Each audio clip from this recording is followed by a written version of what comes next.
Mr. Pearson.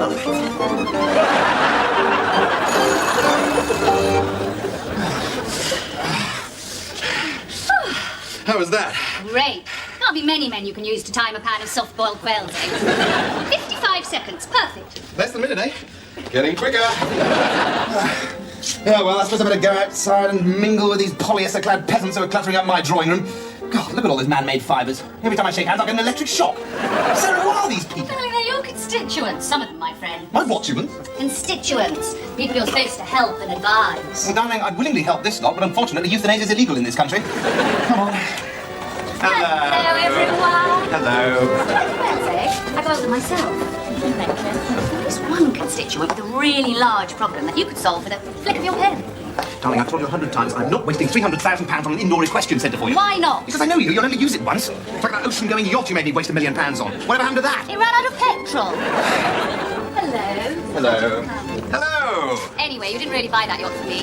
You bought it to run arms at West Beirut. 5 swarthy terrorists that I met on board. Well, I bet you got on really well with them, didn't you? Yeah, it's really well indeed. In fact, if I ever need to hardball an ostrich egg...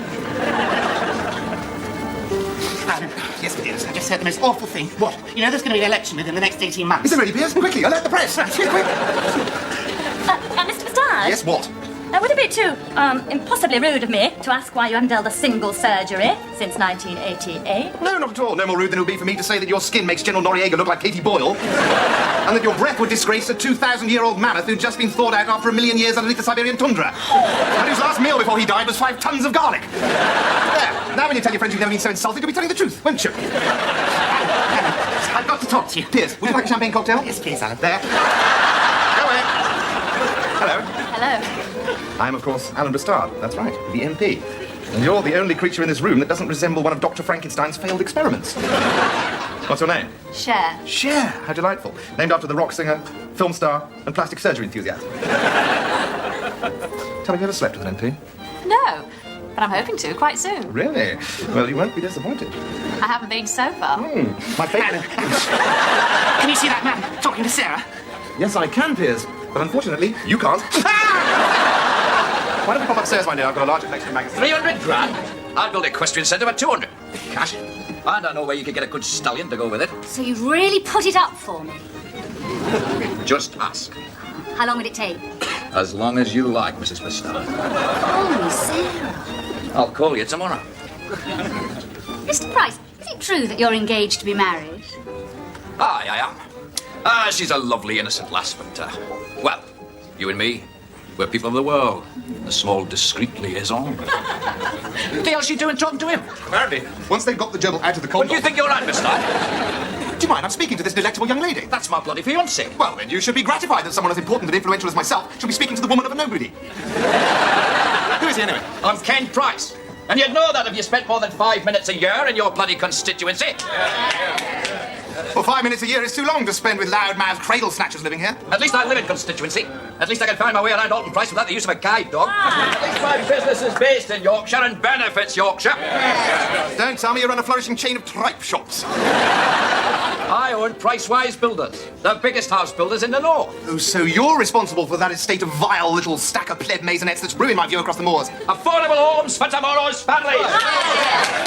Oh, absolutely, until they've saved up enough money to buy something more substantial, like a cardboard box. Listen, chum, you'll be laughing on the other side of your smarmy face next week when Price-Wise Builders goes public and I bank 50 million quid. You're going public? Well, in that case, you can't possibly marry him Cher. Why not? Well, you'd become Cher Price. And you'd hate to have his friends in the city gossiping about his share price going down, wouldn't you? Now folk can gossip about XMP for Halton Price going down. What do you mean, XMP? Well, if you'd bothered to attend your constituency executive meeting, you'd know you'd been deselected. I'm going to be next MP for Halton Price. We were wondering how to break it to you. Alan, you've got to listen to me. What is it, Piers? What is it? Ken Price is going to be the new MP for Halton Price. Piers. Yes, well, you see, Piers booked the tickets. I had no idea Stevenson's rocket was still running. So I should be with you within 2.5 days. Now, look, Ken Price, there must be some dirt you can get on him. Yeah, well, why am I paying you $5,000 a month then, Chief Constable? Well, the same to you.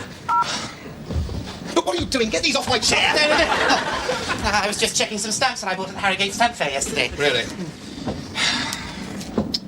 Yeah! What? Look, this one. I bought it in a mixed packet for £10 and it got 2 more perforations on the left-hand side than it has on the right! Well, that should knock the golf prices off the front pages, shouldn't it? No, you don't understand. That means it's worth over £5,000. Really? Really? What are all those in there? Oh, these are my most precious stamps. The stamps in this little book are worth over £500,000. What? Yes, you see this one? Daddy bought it before the war for just pennies. And it's now worth over £100,000, and that's tax-free capital gain. Piers, why are you suddenly making sense? Because Julian Whittaker told me. Wait. Julian Whittaker? You've got a junior minister at the Treasury giving you financial advice? Yes, well, you see, we're both in the Parliamentary Stamp Club. I see, so you're friends. No, not anymore. I hate him. Because I'm running against him for Stamp Club president. Well, it must be terrifying. I mean, he's just a highly thought-of, ex-Balliol College economist who's widely tipped to succeed Badger Lamont as Chancellor. Whereas you're a critic. Exactly. And he won't have time to write an election speech as clever as mine, because he'll be too busy with the budget. Of course, the budget's coming up, isn't it? Alan, do you want to hear my best stamp joke? Piers, I'd rather have my penis removed surgically without anaesthetic. Well, I'm going to tell you anyway. All right. Knock, knock! I've heard it. Let's have some coffee instead, shall we? There we are, Piers. Get some of that down you. Quick! Oh, no, Piers. Your jacket's blown out of the window. Oh, no, my jacket! My stamps! It's all right, Piers. Look, it's got hooked onto the next carriage. Where? Just there. Why don't you go ahead and get it? Oh, all right.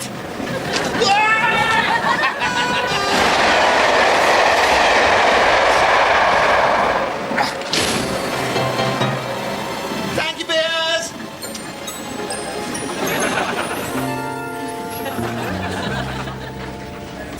Hello, Piers. Well, there's a chap who got out of the train the wrong side this morning. Wasn't it lucky we were so near to one of my hospitals? And I have to warn you, it won't be cheap, but it will be jolly expensive. Guess who's come to see you? No. No, not Postman Pat. Julian Whittaker, all the way from the Stamp Club. Whittaker! I came as soon as I heard. Oh. I suppose this means you won't be running for Stamp Club president now. Well, I don't think he'll be running for anything for a while. Still, there's always next year, eh, Piers? No, there isn't. Once I'm in power, I'm going to abolish these piffling annual Stamp Club elections and become president for life. Only a strong leader can take the Parliamentary Stamp Club into the 21st century, meet the challenge of new currencies, shapes and adhesives. Do you know, Bastard? The Japanese are developing an edible stamp. I know a Nouvelle Cuisine restaurant in London that's already serving them up. I see a nation of stamp collectors, men and women, old and young, people discovering the joys and camaraderie of stamp collecting for themselves, buying and selling, vast swapping rallies, a huge organisation with me as president. What do you want, Piers? All right, fair enough. Nurse, my friend here says he'd like a dangerously violent enema, please. Sorry, my mistake. 2 violently dangerous enemies, please. I suppose I'd better be toddling. Bye, Fletcher Dervish. Whittaker, before you go. I've got some stamps here. My uncle left them to me. I was going to give them to Piers to help him restart his collection, but after hearing you speak, I think you ought to have them. That's awfully white of you. Obviously, I'd expect a fair price. Uncle Percy always said that this one was rather valuable. Oh, yes. It might be worth a few £100. You have to get stuck into Stanley Gibbons. Julian, what you do in your private life has nothing to do with me. My Stanley Gibbons stamp catalogue. Oh, sorry, silly me. Well, look, Jules, why don't you take him home, have a look, see what you think, and I'll pop by your place a little later. Oh, fine. Fine. Bloody hell! I've got his voice back at least. It's third on the right, down the corridor. Hello, Atienne. Get me Sir Alistair. I've got a red-hot tip. Well, it can't be, not already. It's only lunchtime. Well, get me someone who can stand unaided. Yes, John Suchet will be fine. Oh. Ken Price, you are a dead man. Took a rather long time, didn't it? You're sacked.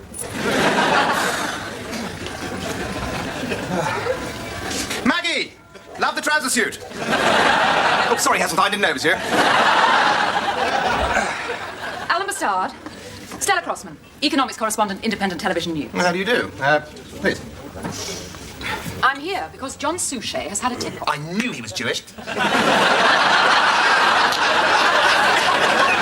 say that you spent part of last night with Julian Whittaker. Oh, this is outrageous. Just because I spent a couple of hours in the home of a well-known chutney ferret. Really? I didn't know he was like... God, yes, screaming.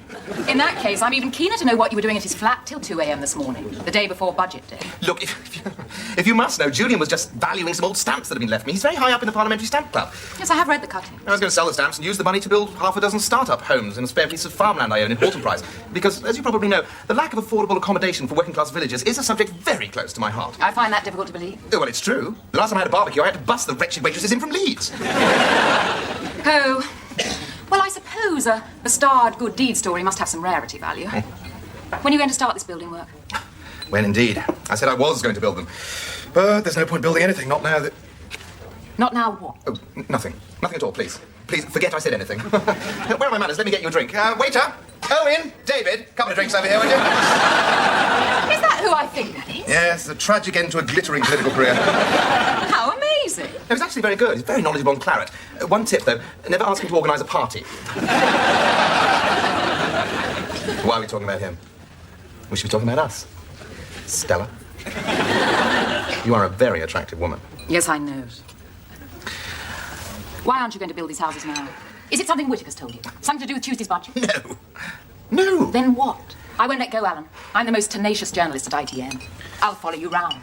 I'll camp on your doorstep. All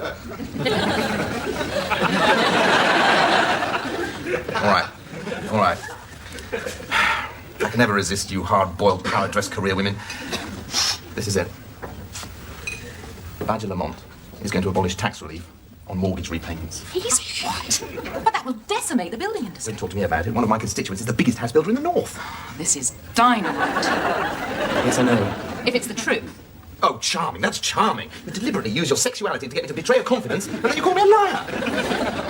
Watch this. Jules! Alan, have you thought about the offer I made last night? Yes, I have. And as I told you last night, I'm just not that sort of boy. 50,000 for your uncle's stamps. Oh, that?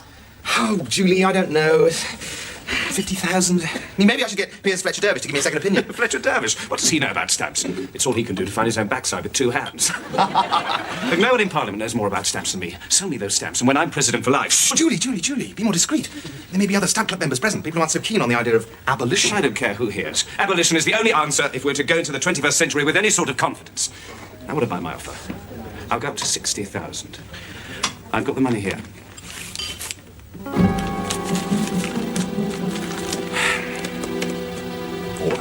All right. I'll bring the stamps round later. Excellent. Well, did you see that? God, he's so brazen. And did I see money change hands? No, not at all. As if Julian Whittaker would ask me to speculate in shares for him on the eve of the budget. God. This will be the lead story on the 5:40 news. No, wait, Stella, I thought we were going to have mad, passionate sex. Sorry, Alan. Can't spare the 30 seconds right now. Well, I didn't think we were going to do it twice. It is this decade of greed, hypocrisy, and immorality, personified by Bastard. I want Kent Prize 90s to be a decade of caring, responsible, honest Toryism. Is that what you told them at the selection committee? Aye. And believe me, silly buggers.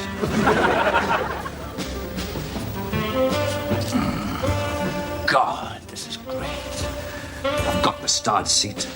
I'm just about to have his wife. And tomorrow I'll have 50 million quid. Hello, Sarah. Bloody hell, and share! Oh, I quite forgot I asked her for tea. Anyone in? Ken! Sarah, what are you doing? Cher, sweetie, I'm only protecting you. Ken, how could Cher! you? Compared to some of the things Alan makes me do. Cher, this is not what it looks like. Bastard! Cher! Don't worry, she'll be back. No, she won't. I know her. She's proud, that one. I must go after her. That's the worst thing you can possibly do. Believe me. Send her a really Cher! expensive present tomorrow when you're a multi-millionaire. Few girls can resist a Ferrari stuffed full of diamonds and caviar. Maybe you're right. Let's watch a video.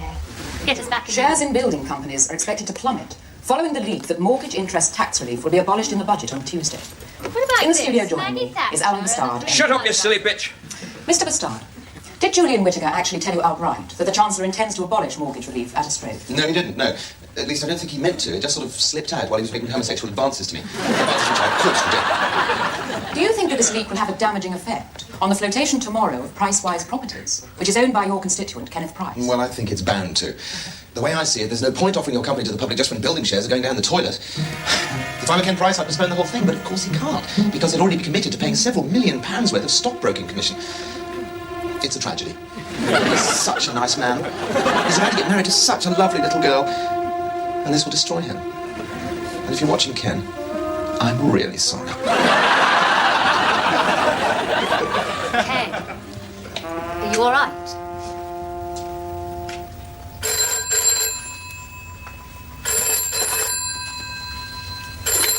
Hello? Alan. Oh, darling. Yeah, you were fab. Of course we were watching. And Ken is a teensy-weensy bit upset. So, can I have my equestrian centre after all? Great. I'll get onto the builders tomorrow. Of course I won't use Ken. Darling, there's been a blackout. I'll get back to you. Ken? Why have you put all the lights out? Ken? Where are you? Look, I know you're there somewhere. Ken, please. You're frightening me. Ken, where are you?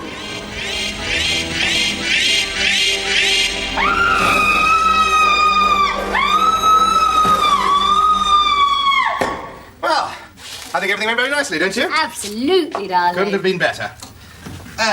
One for you. Thank one you. for little Piers. And one for me. Cheers. Yes.